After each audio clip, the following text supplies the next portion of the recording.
ರಾಜ್ಯದಲ್ಲಿ ಭೀಕರ ಬರಗಾಲ ತಾಂಡವ ಆಡ್ತಾ ಇದೆ. ಇನ್ನೊಂದು ಕಡೆ ಬಿರು ಬಿಸಿಲು ಎಲ್ಲವನ್ನ ಸುಡ್ತಾ ಇದೆ.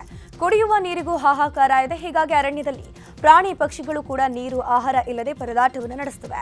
ಹೀಗಾಗಿ ದಾವಣಗೆರೆಯ ಹರಿಹರ ತಾಲೂಕಿನಲ್ಲಿ ಯುವಕರ ತಂಡವೊಂದು ವನ್ಯಜೀವಿಗಳಿಗೆ ಕುಡಿಯುವ ನೀರಿನ ವ್ಯವಸ್ಥೆಯನ್ನು ಕಲ್ಪಿಸಿಕೊಟ್ಟಿದೆ. ಅರಹಳ್ಳಿ ಗ್ರಾಮದ ಮಂಜುನಾಥ್ ಮತ್ತು ತಂಡ ಸ್ವಯಂ ಪ್ರೇರಿತವಾಗಿ ಸ್ವಂತ ಖರ್ಚಿನಲ್ಲೇ ಕಾಡಿನಲ್ಲಿ ಚಿಕ್ಕ ನೀರಿನ ತೊಟ್ಟಿ ಕಟ್ಟಿ ಮಾದರಿಯಾಗಿದ್ದಾರೆ. ಮಲೆಬೆನ್ನೂರು ವಿಭಾಗದ ಅರಣ್ಯ ಪ್ರದೇಶದಲ್ಲಿ ಸುಮಾರು 30 ಚಿಕ್ಕ ತೊಟ್ಟಿಗಳನ್ನು ನಿರ್ಮಿಸಿ ನೀರನ್ನು ತುಂಬಿದ್ದಾರೆ.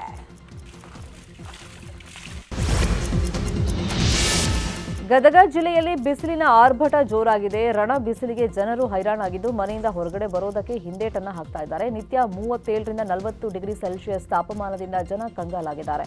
ಬಿಸಿಲಿನ ಆರ್ಭಟಕ್ಕೆ ಜನರು ತಂಪು ಪಾನೀಯ, ಕಲ್ಲಂಗಡಿ ಹಣ್ಣು, ಎಳ್ನೀರು, ಕಬ್ಬಿನ ಹಾಲಿನ ಮೊರೆ ಹೋಗ್ತಾ ಇದ್ದಾರೆ. ಮಾರುಕಟ್ಟೆಯಲ್ಲಿ ತಂಪು ಪಾನೀಯ ಹಣ್ಣುಗಳಿಗೆ ಫುಲ್ ಡಿಮ್ಯಾಂಡ್ ಆಗಿದೆ.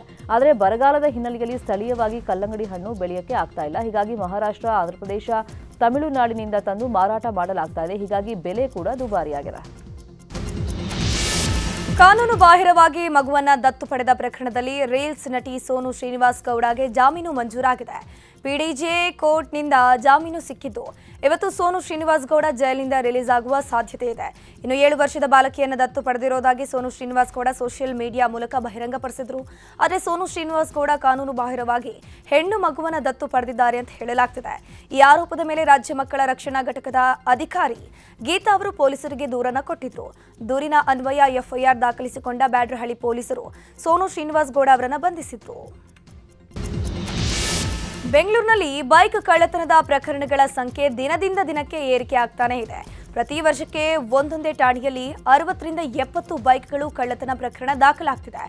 ರಸ್ತೆಯಲ್ಲಿ ನಿಲ್ಲಿಸಿದ ಬೈಕ್ಗಳನ್ನೇ ಟಾರ್ಗೆಟ್ ಮಾಡುವ ಕಳ್ಳರು ಕದ್ದು ಎಸ್ಕೇಪ್ ಆಗ್ತಿದ್ದಾರೆ. ಸಿಸಿ ಕ್ಯಾಮೆರಾಗಳು ಇಲ್ಲದಂತಹ ಸ್ಥಳದಲ್ಲಿ ನಿಂತಿರುವಂತಹ ಬೈಕ್ಗಳನ್ನು ಕಳ್ಳರು ಟಾರ್ಗೆಟ್ ಮಾಡ್ತಿದ್ದಾರೆ. ಇನ್ನು ಕದ್ದ ಬೈಕ್ಗಳನ್ನು ಕಡಿಮೆ ಹಣಕ್ಕೆ ದಾಖಲೆ ಇಲ್ಲದೆ ಮಾರಾಟ ಮಾಡಲಾಗ್ತಿದೆ.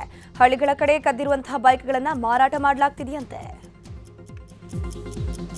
ಹಿಮಾಚಲ ಪ್ರದೇಶದ ಚಂಬಾ ಎಂಬಲ್ಲಿ ಭೂಕಂಪನ ಸಂಭವಿಸಿದೆ. ನಿನ್ನೆ ರಾತ್ರಿ 9:34 ಸಮಯದಲ್ಲಿ ಭೂಕಂಪನ ಸಂಭವಿಸಿದ್ದು ಮನೆಯಲ್ಲಿದ್ದ ವಸ್ತುಗಳು ಕಂಪಿಸಿವೆ. ರಿಕ್ಟರ್ ಮಾಪಕದಲ್ಲಿ 5.3 ತೀವ್ರತೆ ದಾಖಲಾಗಿದೆ.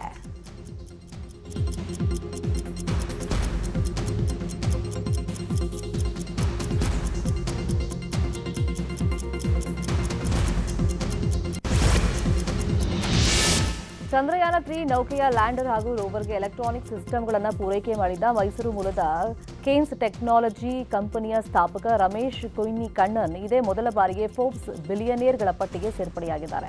10,000 ಕೋಟಿ ಆಸ್ತಿ ಹೊಂದಿರುವಂತಹ ಅವರು ವಿಶ್ವದ ಶ್ರೀಮಂತ ಉದ್ಯಮಿಗಳಾದ Elon Musk, Mukesh Ambani, Jeff Bezos ಮತ್ತಿತರರ ಸಾಲಿಗೆ ಸೇರ್ಪಡೆಯಾಗಿದ್ದಾರೆ. ಚಂದ್ರಯಾನ 3 ಯಶಸ್ಸಿನ ಬಳಿಕ ರಮೇಶ್ ಅವರ ಕಂಪನಿಯ ಷೇರುಗಳು ಭಾರೀ ಏರಿಕೆಯಾಗಿದ್ದರಿಂದ ಅವರ ಸಂಪತ್ತು ವೃದ್ಧಿಯಾಗಿದೆ. ಗುಜರಾತ್ ಟೈಟನ್ಸ್ ಮತ್ತು ಪಂಜಾಬ್ ಕಿಂಗ್ಸ್ ನಡುವೆ ನಡೆದ ಐಪಿಎಲ್ ಪಂದ್ಯ ಸಾಕಷ್ಟು ರೋಚಕತೆಯಿಂದ ಕೂಡಿತು. ಈ ಪಂದ್ಯದಲ್ಲಿ ಪಂಜಾಬ್ ಕಿಂಗ್ಸ್ ಪರ ಮ್ಯಾಚ್ ವಿನ್ನಿಂಗ್ ಇನ್ನಿಂಗ್ಸ್ ಆಡಿದಂಥ ಶಶಾಂಕ್ ಸಿಂಗ್ ತಂಡದ ಗೆಲುವಿನ ರೂವಾರಿ ಅನ್ನಿಸಿಕೊಂಡ್ರು. ಮೊದಲು ಬ್ಯಾಟಿಂಗ್ ಮಾಡಿದ ಗುಜರಾತ್ 20 ಓವರ್ಗಳಲ್ಲಿ 4 ವಿಕೆಟ್ ನಷ್ಟಕ್ಕೆ 199 ರನ್ ಗಳಿಸಿತು. ಗುರಿ ಬೆನ್ನಟ್ಟಿದ ಪಂಜಾಬ್ ಪಂದ್ಯದ ಕೊನೆಯ ಓವರ್ನಲ್ಲಿ ಗೆಲುವಿನ ದಡ ಮುಟ್ಟಿತು. 19.5 ಓವರ್ಗಳಲ್ಲಿ 7 ವಿಕೆಟ್ ನಷ್ಟಕ್ಕೆ 200 ರನ್ ಗಳಿಸಿ ಜಯ ದಾಖಲಿಸಿತು. ಇವತ್ತು ಚೆನ್ನೈ ಸೂಪರ್ ಕಿಂಗ್ಸ್ ಹಾಗೂ ಸನ್ರೈಸರ್ಸ್ ಹೈದರಾಬಾದ್ ಮುಖಾಮುಖಿಯಾಗಲಿವೆ. ಕೊನೆಯ ಪಂದ್ಯದಲ್ಲಿ ಹೀನಾಯ ಸೋಲನ್ನು ಅನುಭವಿಸಿದ ಸಿಎಸ್ಕೆ ಮತ್ತು ಎಸ್ಎಚ್ಆರ್ ಉಭಯ ತಂಡಗಳು ಹೈದರಾಬಾದ್ನ ರಾಜೀವ್ ಗಾಂಧಿ ಇಂಟರ್ನ್ಯಾಷನಲ್ ಸ್ಟೇಡಿಯಂನಲ್ಲಿ ಗೆಲುವಿನ ಹಾದಿಗೆ ಮರಳಲು ಎದುರು ನೋಡುತ್ತಿವೆ. ಎರಡೂ ತಂಡಗಳು ಕೊನೆ ಪಂದ್ಯದಲ್ಲಿ ಸೋಲನ್ನು ಅನುಭವಿಸಿದ್ದು ಜಯದ ಹಳಿಗೆ ಮರಳುವ ಕಾತುರದಲ್ಲಿದೆ. ಚೆನ್ನೈ ಸೂಪರ್ ಕಿಂಗ್ಸ್ ತಂಡದಲ್ಲಿ ಒಂದು ಬದಲಾವಣೆಯಾಗುವಂತಹ ನಿರೀಕ್ಷೆ ಇದೆ. ಕನ್ನಡಿಗರ ಮೆಚ್ಚಿನ ನಿಮ್ಮ ನ್ಯೂಸ್ 18 ಕನ್ನಡ ಈಗ ವಾಟ್ಸ್ಆಪ್ನಲ್ಲಿಯೂ ಲಭ್ಯ. ಕರ್ನಾಟಕ ಮತ್ತು ದೇಶ ವಿದೇಶದ 360 ಡಿಗ್ರಿ ಸುದ್ದಿ ವಿವರವನ್ನ ನೀವು ನಿಮ್ಮ ಕೈ ಬೆರಳುಗಳಲ್ಲಿಯೇ ಪಡೆಯೋದಿಕ್ಕೆ ಈ QR ಕೋಡ್ ಅನ್ನು ಸ್ಕ್ಯಾನ್ ಮಾಡಿ. ನಮ್ಮ ಚಾನೆಲ್ ಅನ್ನು ಫಾಲೋ ಮಾಡಿ, ನೋಟಿಫಿಕೇಶನ್ ಆನ್ ಮಾಡಿ.